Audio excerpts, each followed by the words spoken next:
Kristaps Porzingis still out against Phoenix. Should we be concerned about that hamstring? And Isaiah Thomas, should the Celtics bring him back? It's all right now on the Locked On Celtics podcast. Thanks to Blockbuster Brand, it's holiday season. Drop Drew in the mix. And 3 from KP, no, we not on the Knicks. Flushing competition like Al on Giannis. Juice and Big Juice, still Beantown's finest. Banner 18 going up in the rafters. Watch the C's game in Locked On after. Karalis on the breakdown. Clutch like a tip from D. White on the breakdown. John on the mic, documenting domination. Matter pen a back bay, it's all C's nation. Rainer J's, how we started raising business, how we finish. Locked On Celtics pod, home of the winners. Peace. Hey there, welcome back to the Locked On Celtics podcast, right here in the Locked On Podcast Network. Man, that song gets me hyped. I know that it's going to take some getting used to for some people, but man, it gets me going. I like the energy of that song. Thank you for making this part of your daily routine. Be an everyday or join me here Monday through Friday. Bonus podcasts on the weekends when they play.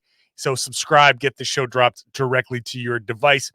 Get into that comment section, subscribe to the YouTube page, watch the show every day as well. If you're new to the show, I'm John Karalis. Used to play a long time ago. Now I'm covering the Celtics for Boston Sports Journal. Today's show is brought to you by Prize Picks. It's the easiest and most exciting way to play daily fantasy sports. Go to prizepicks.com/LockedOnNBA and use that code, all lowercase, LockedOnNBA, for a first deposit match up to $100. Later on, we'll talk about Isaiah Thomas. He is making news because he is in the G League in Salt Lake, and the Celtics being at the Jazz this week. All of the Celtics media was there watching him, and it was just kind of like a unique opportunity to kind of get caught up with Isaiah Thomas for a lot of people. So we'll talk about that a little bit later on. But we want to start with the discussion about Porzingis and stuff that's going on there, and we're going to do that with our buddy Tom Westerholm, Tom _NBA. How _ are you doing, Tom? I'm doing well, man. How are you? I'm great. I got Providence, Georgetown on the background. You may not notice, but I'm a little bit of a Providence college. Of a Georgetown fan. I can see that. Yeah, you can see, you can tell on the YouTube page. Very obvious what team. Hoyas. Yeah. What the hell's a Hoya? That was the big chant for people in Providence back in the glory days. Yeah, it is a bulldog. It's is it? It is a bulldog. Yeah. Okay. And I'm very pro Bulldogs. Big fan of Bulldogs. Do love a good bulldog. Just not this particular bulldog, but if they want me to pet a good boy on the Georgetown campus whenever I'm getting there, like to stroll down that way when I'm in DC because it's a nice part of town. If they want to bring out a good boy for me to pet, not opposed to petting the good boy. Yeah. But wish not so great things for their basketball team. Just by virtue of where I grew up, man. Old school Big East. I'm glad that Providence and Georgetown are still at least part of the Big East. Yeah. R.I.P. to the. Oh man. I grew up a UConn fan. Like R.I.P. man. I mean, those Big East. When I was a kid, man, that was Georgetown. But that was Patrick Ewing, Dikembe Mutombo, Alonzo Mourning, Georgetown. That was power, the ultimate power conference. That was big time basketball. I was a big Syracuse fan back then too. I loved Derek Coleman. You loved cowardly defense. Yeah. Big fan of cowardly zone defenses. I wore number 44 for Derek Coleman, and then immediately was completely disappointed by his pro career because I thought he was going to be seriously could have been the best power forwarder. Like we could have been talking about, is it Tim Duncan? Is it Derek Coleman? And Coleman just kind of like didn't take his pro career seriously. But when he was in college, I was like, oh, he is so good. So that's why I wore number 44. A little trivia there. And 4.5 minutes of not talking Celtics basketball. So everybody knows. Go ahead, put it in the comments section. Put it at 4:26. Celtics talk starts at 4:26. Go for it. So, all right. Kristaps Porzingis is out against the Phoenix Suns. Hamstring. There's no indication that this is anything serious. But people are like, wait a second. Why isn't he playing yet? Tom, I don't know. Are you expressing any level of concern, or are you just kind of like, yeah, just I mean, I would say I'm expressing the standard amount of concern that you express for a hamstring injury, right? Like hamstrings are like it's not, it's not like season ending or anything, but it's just like you don't like to see it. Like it most nags. annoying, most Yeah. annoying thing. That It and a just groin injury for a yeah, basketball well, and player. I feel like a groin injury is like more like aggressively concerning than a Yeah, hamstring. Like hamstring is like it's just like it just sticks around and could yeah, come back at a really inopportune time. yep. So to me, it's like, like this is about as good as it can get right now, right? It's like take your time, take your time, take your time, take your time, take your time, Mhm. get back, do everything you got to do. Let Al Horford start for a bit. That man's pretty fresh. He's yeah, He's had a lot of rest time this year. He will be fine. And also, if Al needs a night off, Luke Cornett he's been playing great. great, like Yep, really good, just a good player. Xavier Tillman playing really great. just Yeah, roll it. It's fine. Get healthy for the playoffs because obviously that's the thing that matters. Obviously, the Celtics are going to be the number one seed. I think their magic number is like 8 right it's, now to be the one seed he's in the Eastern Conference. Like it's yeah. 13. They're going to be great. So yeah. I think that's exactly what this is. I think it's make sure that it's 100%, and when it's 100%, let's sit him out 2 more games. Yeah. Just make sure that he's, and we'll slowly ramp him back up. And so he might already be healthy, and they're just saying hold him out because we're home. Yeah, this might be one of the 2 games. Yeah. This could be one of those games. Like Yeah. he is so critically important to what the Celtics are going to do in the playoffs. Yeah. Because it's done. The East is done. The NBA overall top seed is not done, but it's getting there. It's pretty close. The Celtics are going Realistically, they're probably gonna like we all kind of know who we think is gonna come out of the West. So like, Celtics right, have a bigger lead on them anyway. So right. So it's fine. So if the Celtics had, after the 2 losses in Cleveland and Denver, continued to cascade a little bit, maybe you would have brought Porzingis back a little bit, just to be like, hey, okay, let's stop the bleeding. He's fine. He's good. Let's play him and maybe do play, sit, and kind of like work him back in or whatever. But regardless, there's no rush. No. So get him 100% right, because you're right. Like the hamstring, any kind of soft tissue, any kind of strain like that, you could sit there and be like, hey, no, it's good. It's good. They've got so many different machines and methods of testing. Like they have the baseline of a player's like strength and how fluidly he can move, whatever he can do with the hamstring. They've got everything measured. And unless you're like there with he can lift this much with his leg and he can jump this high and he can do it in this amount of time, unless he's absolutely perfectly at his baseline, they shouldn't, as opposed to like, I don't know, Jaylen or Jayson, who kind of have a better feel for, like those guys are like, yeah, you can work with them and they'll play through some stuff. So yeah, I mean, Jaylen's hamstrings have been hit or miss. They have been. Too. That's Yeah. right. And that's right. So any kind of like strain, muscle strain, lower leg muscle strain, you don't mess with it, especially 18 games left in the regular season. This is not the time. This is the beauty of kind of like the timing of this is, all right, get him absolutely perfect, then slowly start ramping him up, maybe on a minutes restriction when he starts to get back. And then by the end of the regular season, he's up to 30 plus minutes and ready to play his normal workload. And like you said, Cornett has been great. I was curious about his alley-oops because I'm like, man, he's catching a lot of lobs.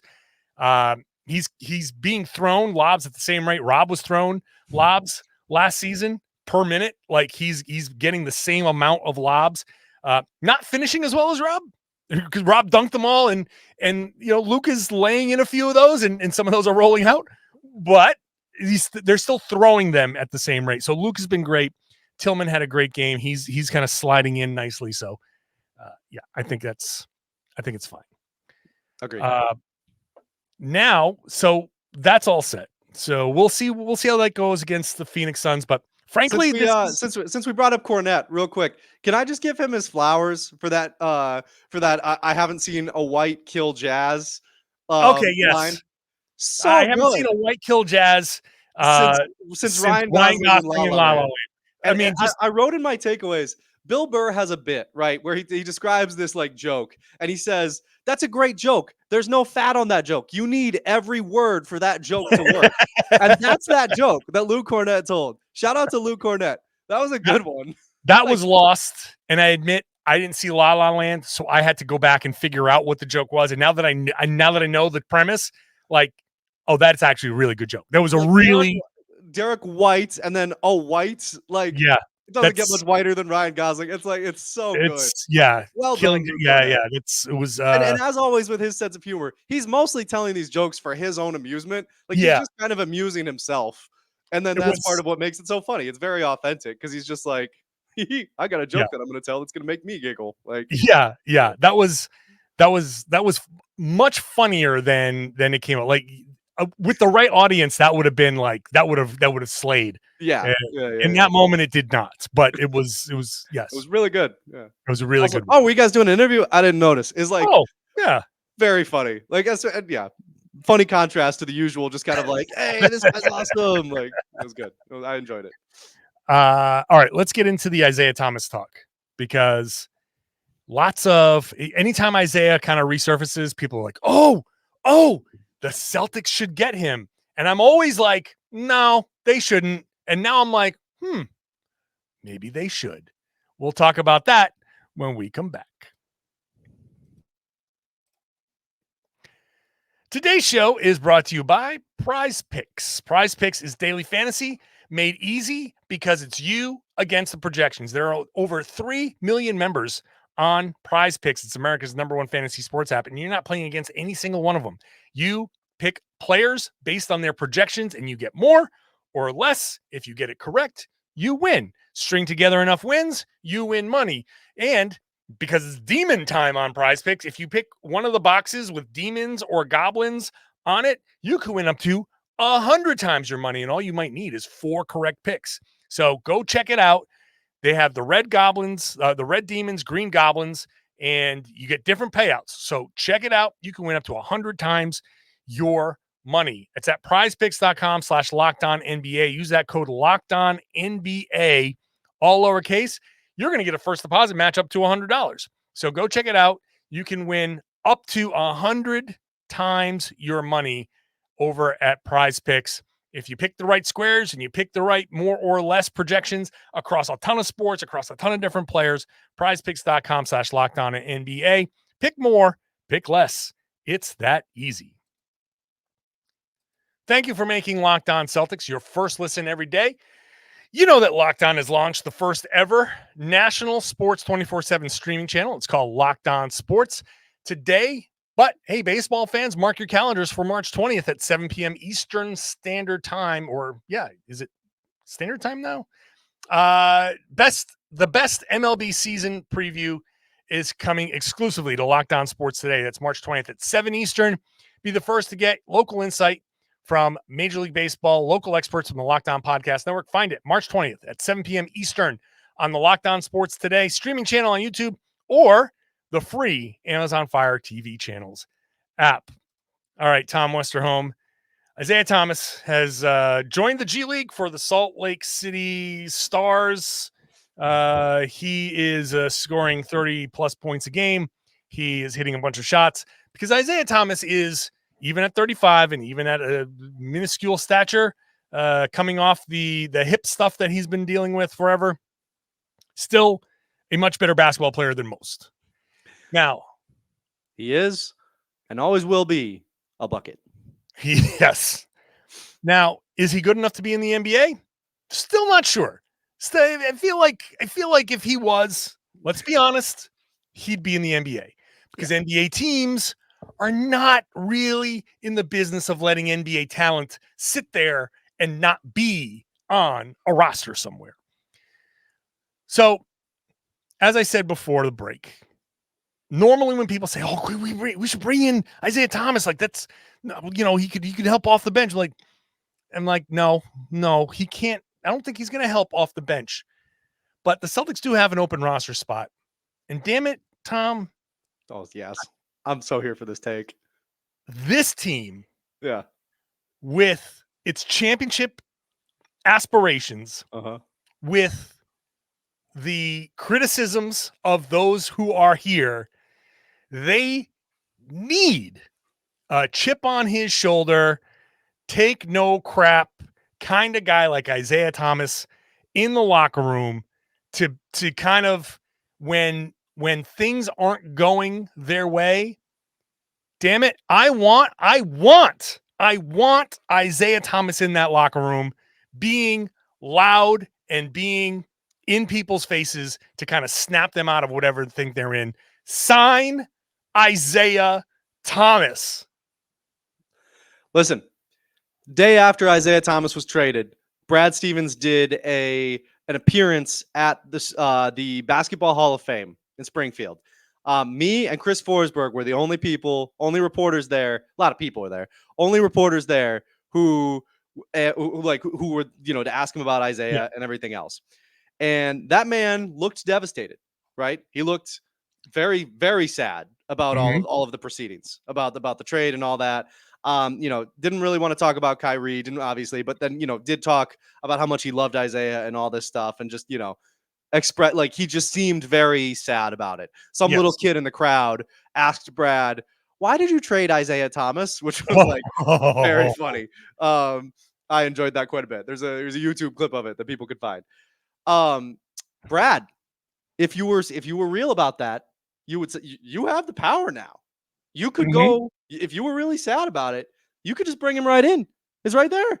He'd come. Right there. He'd sign. I promise he'd sign. He would absolutely sign. There's no question. Brad loves Isaiah Thomas. Brad Stevens is, I don't want to say guarded but he is professional when it comes to what he says and doesn't say to the media. Yeah. Right. He's, he won't say anything that gets him into trouble. He won't say anything. Like, if he says something that you're like, ooh, that's juicy, there's a reason behind it.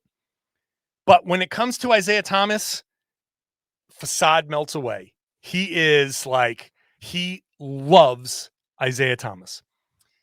It just makes sense. I think Isaiah is done with this notion of, I want to come back to the NBA because I still feel like I can play in the NBA. I think he wants to come back in the NBA because he wants to be in the NBA. And when he says, I love this stuff so much, I think he misses being on a team. He misses the competition.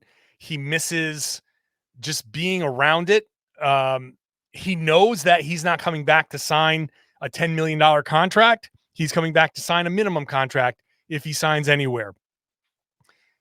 But that attitude, and first of all, he's got guys like when Al Horford came to Boston, Isaiah Thomas was a selling point. Yeah. Like that was a selling point. Jaylen Brown was here in Boston while Isaiah Thomas was here. So there are connections to this current roster. I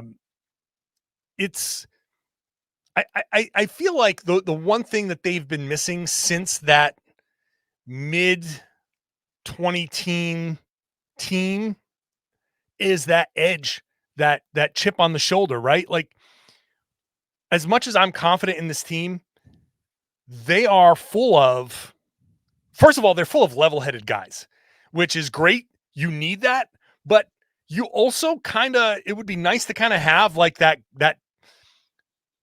dog, that, for lack of a better term, that guy who's just like, you know what? I am not going to be level-headed.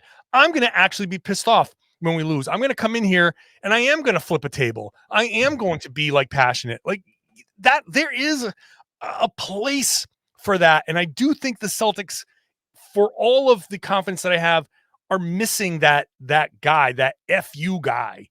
And I think Isaiah guys respect him And I think like Al Horford respects him, and Al Horford has the room. So if anybody in the room doesn't respect Isaiah, then you don't respect Al Horford. So Al Horford would kind of like command that and set the tone.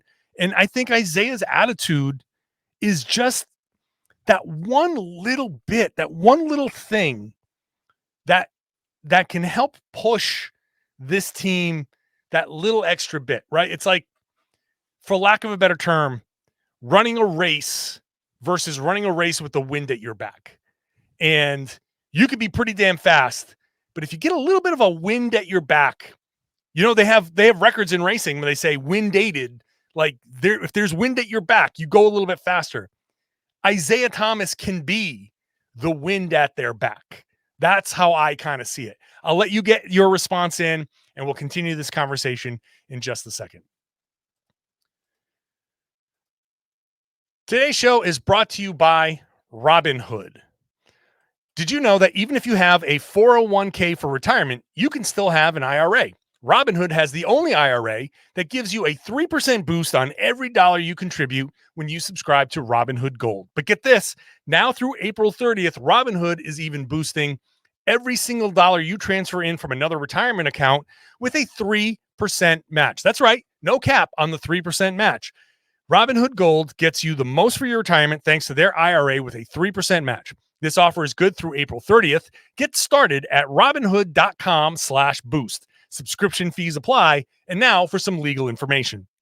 Claim as of Q1 2024, validated by Radius Global Market Research. Investing involves risk, including loss. Limitations apply to IRAs and 401ks. 3% match requires Robinhood Gold for 1 year from the date of the first 3% match.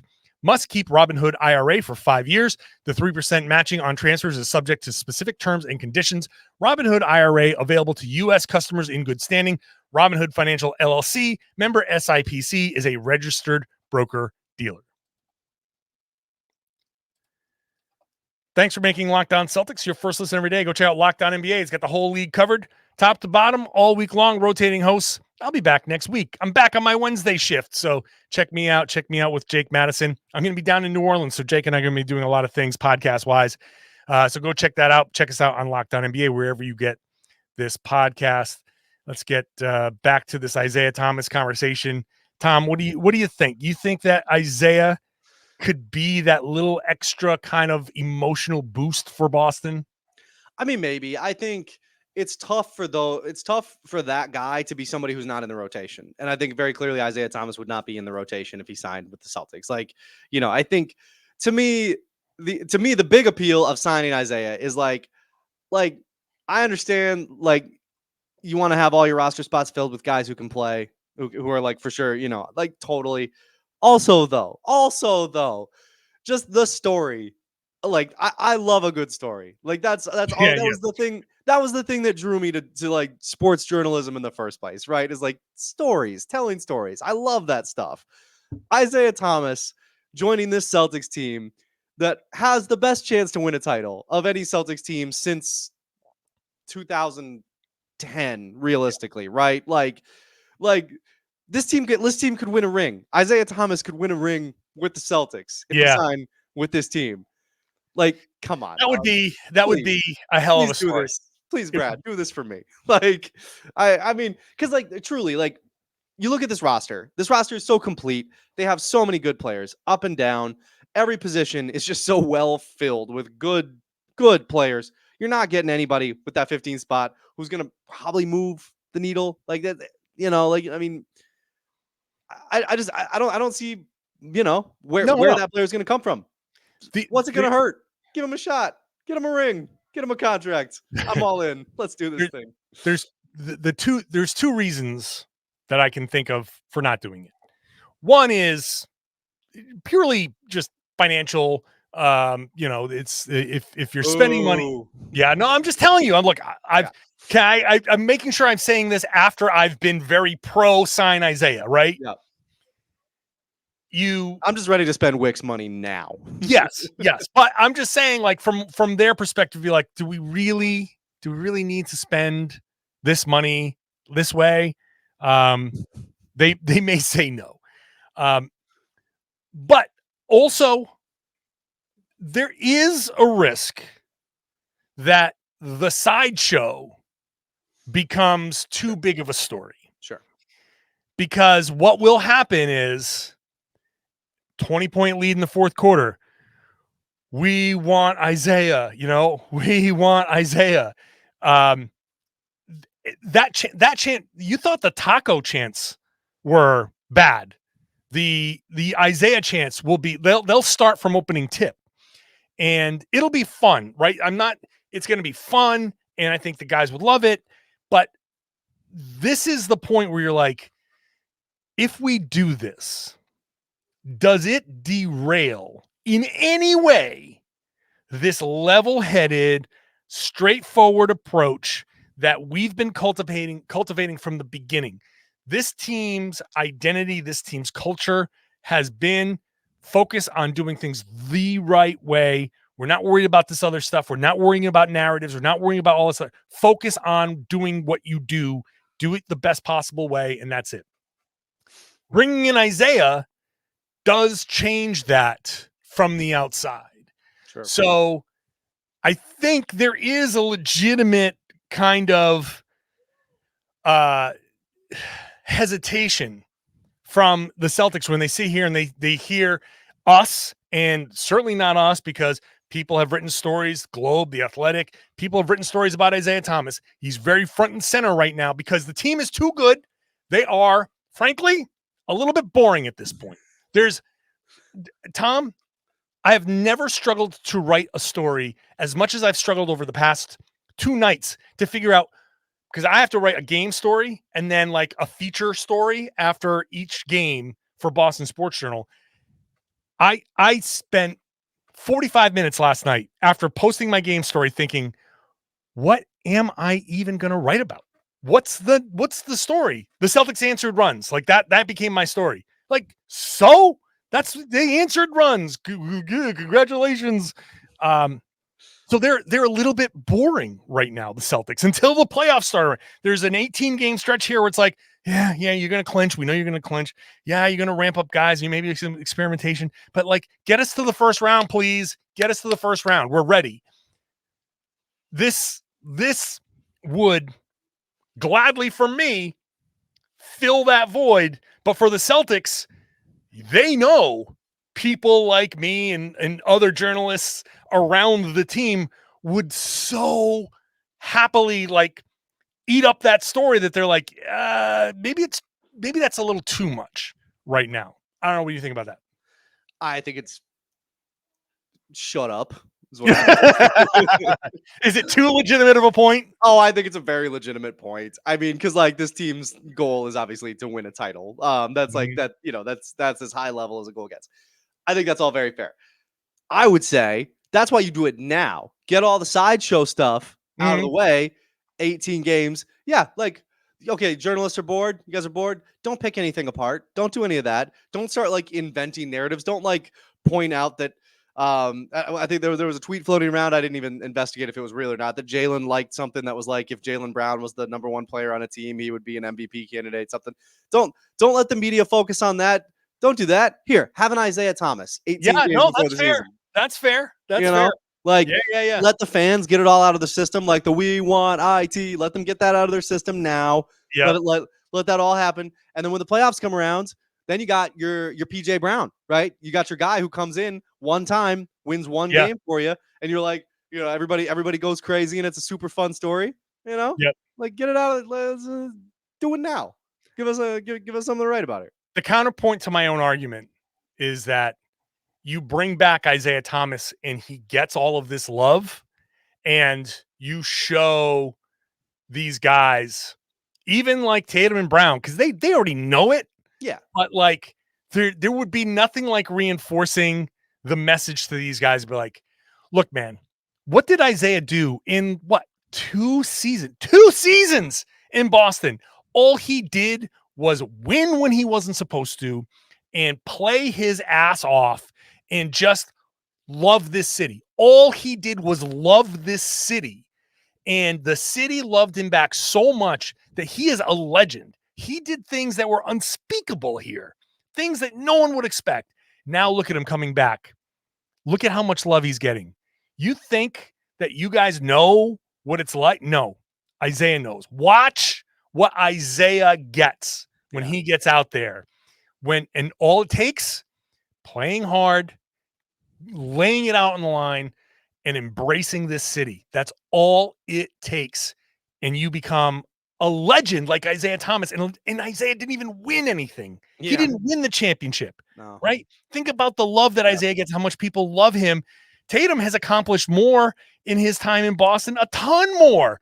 And the narrative around him is like, oh, he's a choker. He can't do anything. Like, there's still like people who, that's not everybody, but like, there's enough of that. There's no hatred for Isaiah Thomas in Boston, or minimal hatred from people who probably don't like themselves either. But anyway, point is, the counter argument to my original argument is that he would be one hell of an example to this group to be like, hey man, think about what he is, who he is, and how he got here. And that's all you need to do. And that's part of a championship formula. It's probably not even necessary, but it also sends a message to, I honestly, I don't even think it's necessary at this point, but I do think it would send a message to the rest of the NBA as well. Like, hey, like, I know you guys all thought that, like, you know, Trader Danny, all that stuff, that this guy had no loyalty. Trader Danny's gone. This is a new regime. We reward the people, you know, like, you could kind of like sell that. That's from Brad, like a PR perspective. Think about Brad. Oh my God. Brad correcting the mistakes. You know what I'm saying?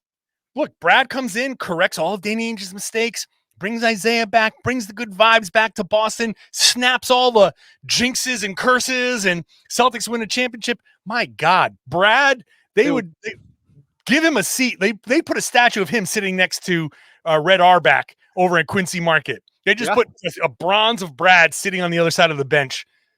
That would be neat. That would be awesome. They should he should bring back Isaiah and make that happen. So ultimately I'm pro Isaiah. I've flipped. I think the circumstances are now right. The circumstances are right. Bring him back. Bring Isaiah back. I should couch all of this in with the caveat that, like, I'm overly pro Isaiah. Like, I was there for like every Isaiah Thomas game. Like, I'm sorry. Like, that was the most electric I've ever, like, that was just, it was so cool. Like, it was such a cool experience to be there for that. Like, to just kind of his, I don't know, that aura around him and around just like, you know, I mean, I've told you, I don't know if I've said it on the pod, but I've told you like about just like, I mean, the after his sister's death, like, those were some of the most like powerful experiences I've ever just been at, you know, like, just the way the city embraced him was really, so I'm very, you know, kind of going to be pro Isaiah Thomas for better or worse. So, no, man, I agree with you 100%. Bring this man back. Think about from getting tossed against the Lakers in his debut, which is just perfect, to all of that stuff that you were just talking about, to leaving and then coming back, winning a championship, and just being like, just, oh my God. Yeah. I need it. That would be amazing. That would be amazing. All right. Let's see how that goes. Tom, appreciate you as always. Appreciate you, man. And I always appreciate you all here who are with me every day, Monday through Friday, here in the Locked On Celtics podcast. Be an everyday or subscribe. If you're not subscribed, go ahead, open up your app that you're listening to right now. Click subscribe on the YouTube page. Get into the comment section. Let me know what you think. Should they bring Isaiah back? What are your feelings there? And I would love it if you shared the podcast, spread the word, tell everybody they should be listening to and watching the Locked On Celtics podcast right here on the Locked On Podcast Network. It's your team every day.